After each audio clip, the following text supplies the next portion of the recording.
Do you know your child might be suffering silently? They smile, they behave, they say, "I'm fine." But behind that smile, there may be pain they don't know how to express. Today, we're talking about the emotional mask children wear. Not because they want to hide, but because they don't feel safe being seen.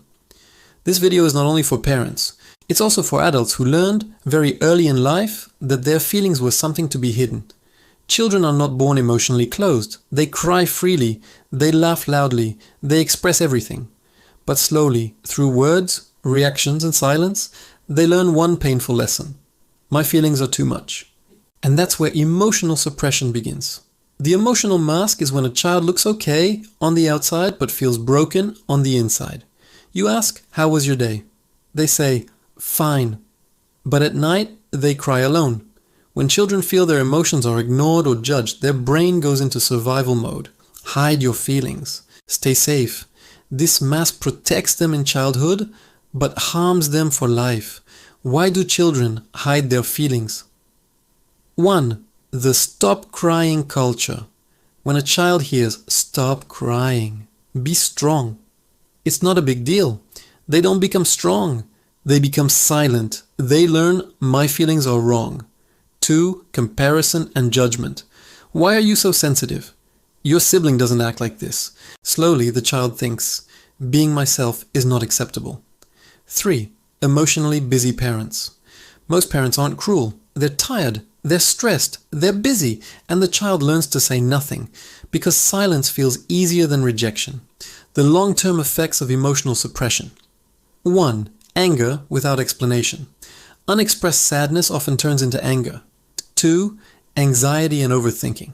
When feelings are trapped inside, they become fear, worry, and constant tension. 3. Adult struggles. These children grow into adults who say, "I don't know how I feel. I can't open up. I shut down in relationships." They aren't emotionally weak. They were emotionally unheard. There's a difference between hearing a child and truly listening. Hearing. Okay, go do your homework. Listening. That sounds hard. Tell me more. Validation doesn't mean fixing the problem. Sometimes healing begins with just one sentence.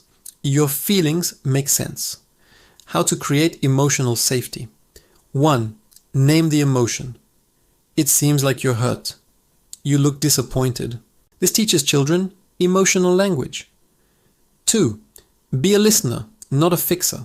You don't always need solutions. Your presence is often enough. 3. Apologize when needed. A parent saying, "I'm sorry I didn't listen earlier," can heal wounds you didn't even know existed. Children don't go quiet because they have nothing to say. They go quiet because they believe no one will understand. When you make a child feel emotionally safe today, you save an adult from emotional loneliness tomorrow. Ask yourself one question. When my child is silent, am I listening to their silence? If this video touched your heart, please share it. It might help a child remove their emotional mask.